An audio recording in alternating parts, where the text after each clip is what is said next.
కల్తీ మద్యం గురించి ఇంకో బ్రేకింగ్ చూస్తున్నాం. వైసీపీ హయాంలో జరిగిన లిక్కర్ స్కామ్ కేసులో A49 నిందితుడు అనిల్ చోక్రాను సిట్ అధికారులు రెండవ రోజు కస్టడీలోకి తీసుకున్నారు. వైద్య పరీక్షల అనంతరం విజయవాడ సిట్ కార్యాలయానికి తరలించిన అధికారులు వివిధ అంశాలపై ప్రశ్నిస్తున్నారు. 3 రోజుల కస్టడీలో భాగంగా తొలి రోజు సోమవారం కస్టడీలోకి తీసుకున్న అధికారులు 6 గంటల పాటు ప్రశ్నించి కీలక వివరాలు రాబట్టారు. ఈ విచారణలో కొత్తగా తెరపైకి చాముండా బులియన్ యజమాని చేతన్ కుమార్ పేరు వెలుగులోకి వచ్చింది.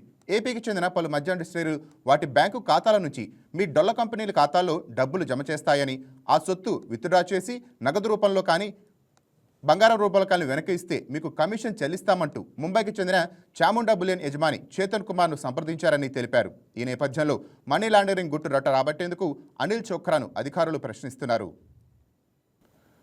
ఏసిక దీనిపై మరింత సమాచారం మా కరెస్పాండెంట్ చందు అందిస్తారు. చందు, మద్యం కుంభకోణం కేసులో A49 గా ఉన్న అనిల్ చోక్రాకు రిమాండ్ విధించిన సంగతి తెలిసిందే నాని. అయితే అనిల్ చోక్రాను మద్యం కుంభకోణానికి సంబంధించిన వాళ్ళ అంశాలపైన అయితే మాత్రం విచారించిన పరిస్థితి అయితే ఉంది. అందుకు సంబంధించి అనిల్ చోక్రా బదిలిస్తూ కొత్తగా తెరపైకి చాముండా బులియన్ యజమాని చేతన్ కుమార్ అయితే వెలుగులోకి వచ్చాడు. అయితే ఏపీకి చెందిన వాళ్ళు మద్యం డిస్టిలరీలు అదేవిధంగా వాటి బ్యాంక్ ఖాతాల నుంచి డొల్ల కంపెనీల ఖాతాల్లోకి అయితే డబ్బులు అయితే జమ చేస్తాయి. ఆ సొత్తు విత్డ్రాయింగ్ చేసి తర్వాత బంగారం రూపంలో వెనక్కి ఇస్తే వాళ్ళకి కమిషన్ ఇస్తామంటూ ముంబైకి చెందిన చాముండా బులియన్ యజమాని ఎవరైతే ఉన్నారో ఆయనకు సంబంధించి చేతన్ కుమార్కి సంబంధించి తాను సంప్రదిస్తానని కూడా చెప్పిన పరిస్థితి ఉంది.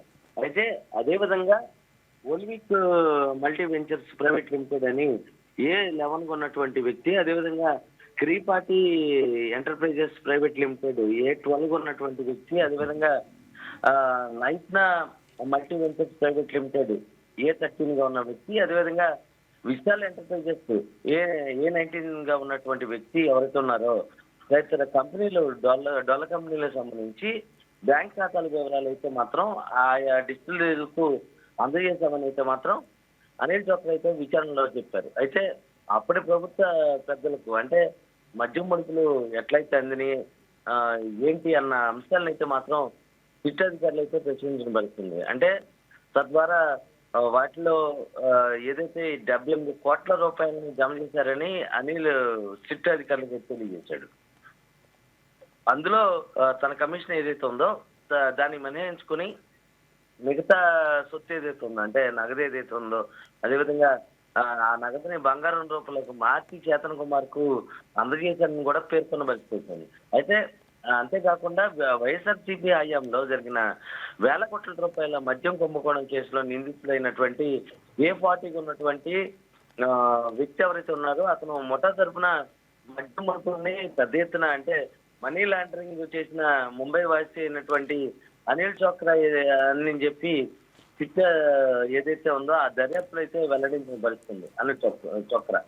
అయితే చేతన్ కుమార్ తండ్రికి దుబాయ్లో ఉన్నటువంటి పలువురు వ్యక్తులతో ఆర్థిక సంబంధాలు ఉన్నాయని అనిల్ చోక్రా అయితే మాత్రం విచారణలు అయితే తెలిపాడు. అయితే న్యాయస్థానం అనిల్ చోక్రాను 3 రోజుల పాటు సిట్ కస్టడీకి ఇవ్వగా తొలి రోజు సోమవారం ఏదైతే ఉందో ఆ రోజు ఆయన్ను దాదాపు 6 గంటల పాటు పోలీసులు అయితే ప్రశ్నించడం జరుగుతుంది. ఈ విచారణలో పలు కీలక వివరాలు అయితే రాబట్టిన పరిస్థితి ఉంది. అదేవిధంగా డొల్ల కంపెనీలకు సంబంధించి 78 కోట్ల రూపాయలని వైఎస్ఆర్సీపీ హయాంలో అత్యధికంగా మద్యం సరఫరా ఆర్డర్స్ దక్కించుకున్న ఆదాన్ డిస్టిలరీస్ కావచ్చు, అదేవిధంగా SPY ఆగ్రో ఇండస్ట్రీస్ కావచ్చు, అదేవిధంగా లీలా డిస్టిలరీస్ కావచ్చు, ఆ సంస్థలు కావచ్చు, అదేవిధంగా రాజకేష్ రెడ్డి ఎవరైతే A1 ఉన్నటువంటి నిందితుడు ఉన్నాడో ఆయన, అదేవిధంగా ముప్పుడి అవినాష్ అంటే A7 ఉన్నాడు ఈయన, అదేవిధంగా ఏదైతే నియంత్రణ ఏదైతే ఉందో నియంత్రణ పర్యవేక్షణలు అయితే ప్రస్తుతం ఉన్న పరిస్థితి ఉంది. ఈ 3 సంస్థలు కూడా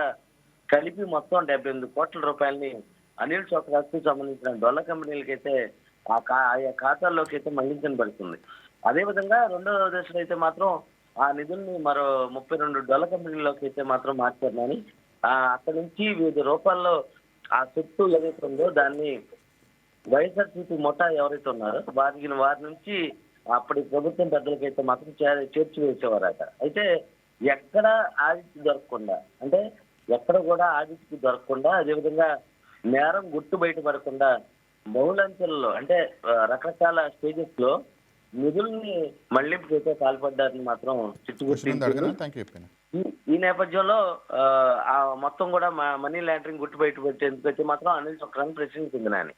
హాయ్ వ్యూయర్స్, ఈ వీడియో మీకు నచ్చినట్లయితే లైక్ కొట్టి షేర్ చేసి వైకే టీవీని సబ్స్క్రైబ్ చేసుకోండి.